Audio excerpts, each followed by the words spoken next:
Hi, I'm Shelley, and this is my husband George. And tonight, George is going to talk to you about how we make decisions, the process that we use whenever we need to make a, a major decision.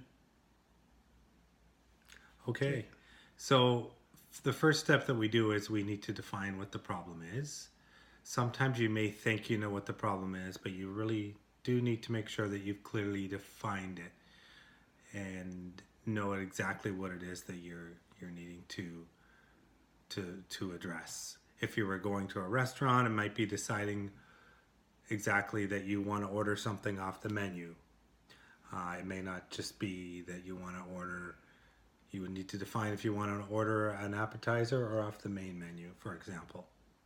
The next step that is part of our process is we always really look at being open-minded.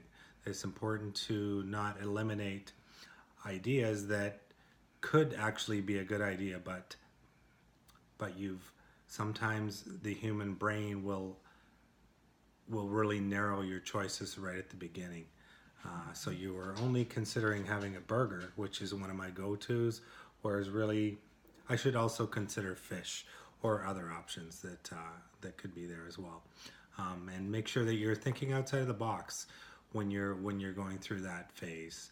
Sometimes the best ideas are the ones that come up through that process. That if you just limit yourself to the 3 or 4 ideas that normally could be a part of that decision making process, then you are going to end up with the burger or the pasta, and you're not going to end up with something that you may not normally have. You can also get input from other people that are invested in that, or other people that have experience or knowledge related to the point that you're making a decision on. When you go through that process, if you're still finding that you're still not able to narrow it down, then you can look at developing a list of pros and cons. Sometimes this is a tool that will help us when we've narrowed it down to 1 or 2 ideas, but we just haven't been able to narrow it down to between the final 2 which one really we think is the best option. Once you have gone through that process, then it's time to make a decision, and at that point we would make a decision. If you're at a restaurant, obviously you don't need to document it, but if you're at home and you're making a business decision or a decision about how you're going to market yourself, then make sure that you do document it. So if you need to go back and look at it a few days later, a few weeks later, or a few months later, you have it documented, that's something that will be there as a resource for you. And then the final step is to develop an action plan as far as your timelines.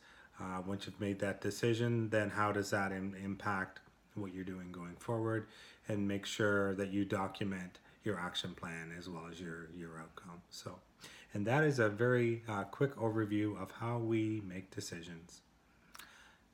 Thanks, George. Thanks. Very well said. Okay. Bye for now. Bye-bye.